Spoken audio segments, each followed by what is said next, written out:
दोस्तों नमस्कार, मैं हूं आलोक पाठक और आप देख रहे हैं खबर दस्तक।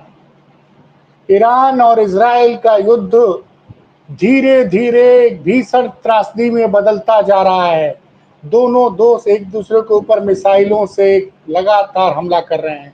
अभी ताजा तस्वीरें ईरान के नेशनल टेलीविजन के दफ्तर पर इजराइल ने बड़ा धमाका किया है और उस धमाके के बाद इजराइल ने कहा कि हमने टेलीविजन के नेशनल टेलीविजन चैनल पे इसलिए धमाका किया कि उसका इस्तेमाल ईरान आर्मी के मिलिट्री पर्पस के लिए कर रहा था और ईरान भी लगातार इजराइल पे हमले कर रहा है।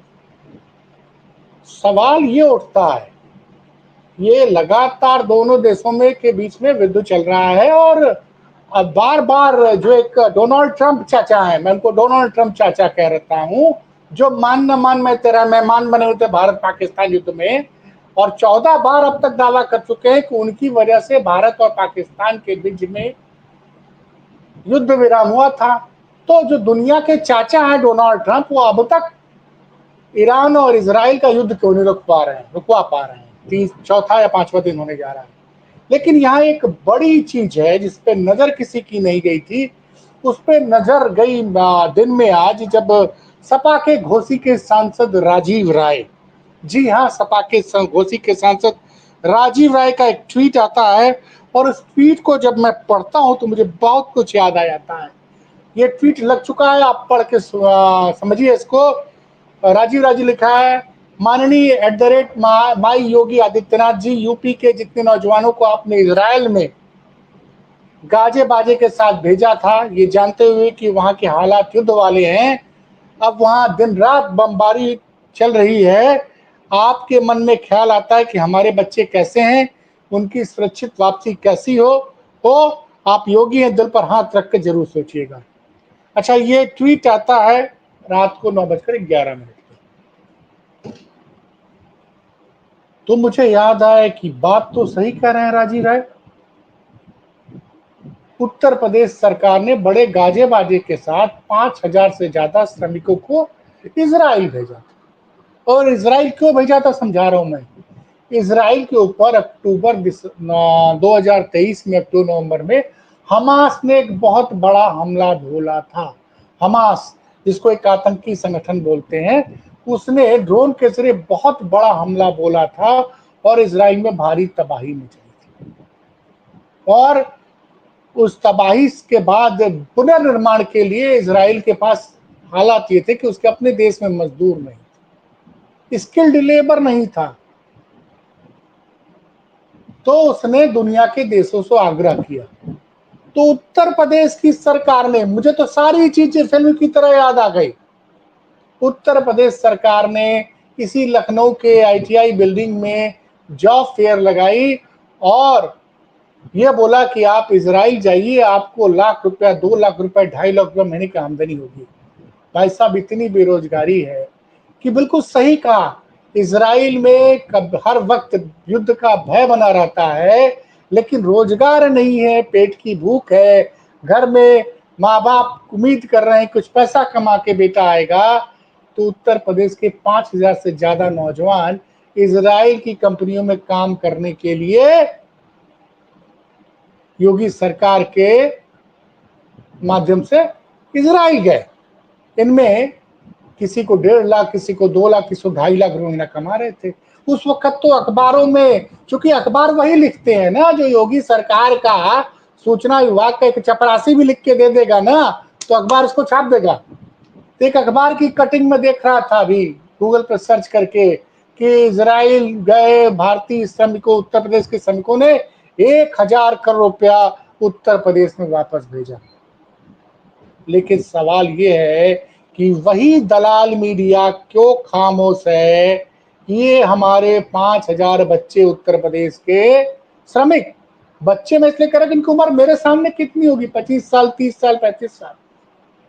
और अभी कुछ जब ये दिन में आज पता चला कि 500 से ज्यादा श्रमिक तो सिर्फ बाराबंकी से गए। खैर, उन श्रमिकों से कुछ उनके घर वालों ने बात की, कुछ रिपोर्टरों ने बात की, तो उन्हें वीडियो कॉल में बताया कि फिलहाल तुम लोग बंकर के अंदर हैं, बंकर के छुपे हुए हैं, लेकिन हालात बड़े बुरे हैं, बड़े बुरे हैं। और आज दिन में अखिलेश यादव की प्रेस कॉन्फ्रेंस थी। अखिलेश यादव ने कहा कि इजराइल और ईरान में फंसे हुए भारतीयों को सुरक्षित लाने का काम की जिम्मेदारी भारत सरकार की और ये तुरंत करना चाहिए, क्योंकि बड़ी संख्या में भारत के लोग ईरान में भी नौकरी करते हैं। आप सोचिए, ये विश्व गुरु की सरकार है। 14-11 साल हो गए उत्तर देश में मोदी जी को प्रधानमंत्री बने हुए, तब भी ऐसे देशों में जा जाके नौकरी करनी पड़ रही है लोगों को जहां पे कोई आदमी जाना नहीं चाह रहा है। तो ईरान में भी बड़ी संख्या में भारतीय फंसे हुए हैं।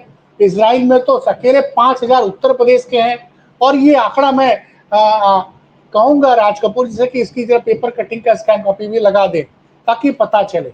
और सवाल ये उठता है कि जब इतनी बड़ी संख्या में हमारे उत्तर प्रदेश के, मैं इस वक्त उत्तर प्रदेश की बात करूंगा, युवा जब वहां फंसे हुए हैं तो उनको वापस लाने के लिए योगी सरकार क्या कर रही है?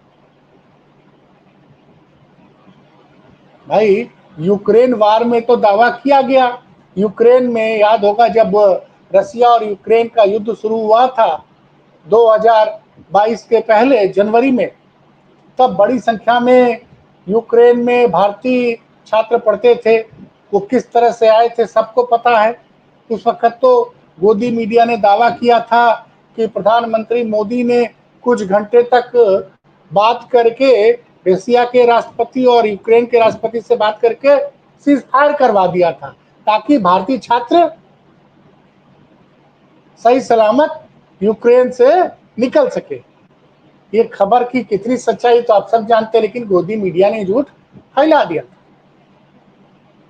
तो अभी जो है, अभी तक अगर आपको ये वीडियो हो सकता है आज रात को अपलोड हो या कल सुबह अपलोड हो, मैं रिकॉर्ड कर रहा हूं, तारीख बता दे रहा हूं कि 15 जून को रात को 11:30 बजे करीब मैं इसको रिकॉर्ड कर रहा हूं। इस वक्त तक अगर योगी सरकार का कोई बयान आया हो कि हमने जिन युवाओं को रोजगार के लिए, देखिए क्या विज्ञापन छपा था कि योग इजराइल जाएंगे, लाख रुपया, 1.5 लाख रुपया, 2 लाख रुपया महीना कमाएंगे, और हमारे युवा फंसे हुए उनके लिए सरकार क्या हालचाल ले रही है। फिलहाल अच्छी खबर यह है कि बाराबंकी में की जानकारी है। अच्छा, मऊ से भी काफी संख्या में श्रमिक गए थे, पूर्वांचल से गए थे। तो राजीव राय ने चिंता जाहिर की और अखिलेश यादव ने आज दिन में ही कहा था कि ईरान और इजराइल में जितने भी भारतीय फंसे हुए हैं उनको सुरक्षित भारत सरकार वापस लाए। अब ये समझ में नहीं आ रहा कि युद्ध कब रुकेगा, ये युद्ध कब रुकेगा, ये युद्ध किस स्तर तक जाएगा। क्योंकि कई लोग कह रहे हैं कि ये कहीं ना कहीं ये अगर ये नहीं रुका तो भविष्य में तीसरे विश्व युद्ध की शुरुआत भी हो सकती है। कई लोग ये भी दावा कर रहे हैं। और अफसोस की बात है कि विश्व के जितने भी बड़े देश हैं, चाहे वो रसिया हो, चाहे अमेरिका हो, चाहे वो भारत हो, चाहे चीन हो, चाहे जर्मनी हो, वो इन दोनों देशों को नहीं समझा पा रहे हैं कि भैया युद्ध रोकिए। और अभी कुछ खबरें और आ रही हैं कि ईरान जो है न्यूक्लियर संधि से वापस बाहर निकलना चाह रहा है। अगर ऐसा हो गया और ईरान ने कहीं अगर परमाणु हथियारों का उपयोग कर लिया तो दुनिया में बड़ी तबाही मचेगी। फिलहाल दुनिया भर की निगाहें हैं, ईरान और इजराइल के हमले एक दूसरे के ऊपर रुक नहीं रहे हैं। और अफसोस की बात यह है कि डोनाल्ड ट्रंप, अमेरिका के राष्ट्रपति, जो अपने आप को मानते हैं कि वो दुनिया के ठेकेदार हैं, दुनिया के दरोगा हैं, तो दुनिया के दरोगा, दुनिया के ठेकेदार की बात न ईरान मान रहा है, न इजराइल मान रहा है। और अगर आप समझे इस चीज को तो लग रहा है कि इजराइल को कहीं न कहीं से अमेरिका की मदद भी मिल रही है, ऐसा मीडिया रिपोर्ट्स में साफ लग रहा है। वैसे यह युद्ध कब रुकेगा, इससे बड़ा नुकसान हो रहा है, लेकिन बड़ा संकट वही है ना कि हमारे भारत के जो लोग हैं, ईरान में फंसे हुए, इजराइल में फंसे हुए हैं, उनको सरकार कैसे सुरक्षित वापस ला रही है, कब तक ला रही है? जो सवाल अखिलेश यादव ने आज पूछा है, वो सवाल कांग्रेस को भी पूछना चाहिए था, लेकिन कांग्रेस के युवराज तो भारत में ही नहीं है साहब। नरेंद्र मोदी जी साइप्रस गए हुए हैं और सुनने में आ रहा राहुल गांधी जी यूरोप गए हुए। लेकिन इस वक्त हम भारतीयों की जिम्मेदारी ये बनती है कि पहली बात, हम ये प्रार्थना कर रहे हैं कि ईरान इजराइल के बीच का युद्ध खत्म हो जाए, रुक जाए, और अगर युद्ध नहीं रुक रहा तो जितने भी भारतीय इजराइल में हो चाहे ईरान में हो, सबको सुरक्षित घर वापस लाया जाए। ये जिम्मेदारी बनती है नरेंद्र मोदी सरकार की, और योगी सरकार को भी ये इंश्योर करना पड़ेगा, क्योंकि बड़े गाजे बाजे के साथ आपने कहा था कि हम युवाओं को इजराइल में रोजगार दे रहे हैं, दिलाने का अवसर प्रदान कर रहे हैं, और बड़े रोजगार मेले लगाए गए थे। तो उन आपने जिन जो मैं राजीव राजी का ट्वीट दोबारा पढ़ के सुना रहा हूं आपको, राजीव राजी का ट्वीट मैं दोबारा पढ़ के सुना रहा हूं, बिल्कुल सही लिखा उन्होंने कि माननीय योगी आदित्यनाथ जी, यूपी के जितने नौजवानों को आपने इजराइल गाजे बाजे के साथ भेजा था, ये जानते हुए कि वहां के हालात युद्ध वाले हैं, अब जब वहां दिन रात बमबारी चल रहा है, आपके मन में ख्याल आता है कि हमारे बच्चे कैसे हैं और उनकी सुरक्षित वापसी कैसे हो। आप योगी दिल पर हाथ रखकर जरूर सोचेगा। और मैं देख रहा हूं कि इस ट्वीट को किया हुआ लगभग 150 मिनट हो चुके हैं जब मैं रिकॉर्ड कर रहा हूं, लेकिन अब तक सरकार की तरफ से कोई जवाब नहीं आया है। ये बड़ी ही अफसोसजनक बात है कि एक उत्तर प्रदेश का वो सांसद आवाज उठा रहा है, पूछ रहा है, और 150 और सीधे मुख्यमंत्री को टैग किया जा रहा है, उधर से कोई जवाब नहीं आ रहा है। और आप जानते हैं कि गोदी मीडिया तो इस पे खामोश रहेगी, लेकिन मैं खामोश नहीं रहूंगा, खबर दस्तक नहीं खामोश रहेगा। खबर दस्तक हिंदुस्तान के लोगों के हित के लिए, हिंदुस्तान के अंदर या हिंदुस्तान के बाहर जहां भी हमारे देशवासी फंसे हुए हैं, उनके लिए हम लोग हमेशा आवाज उठाते रहेंगे। इसलिए जल्द से जल्द जो यूपी के लोग, पहले तो यूपी के जो हमारे युवा फंसे हुए हैं इजराइल में, उनको उनको सुरक्षित वहां से वापस लाया जाए, और ईरान में भी जो भी हमारे भारतीय फंसे हुए हैं उनको भी वापस लाया जाए।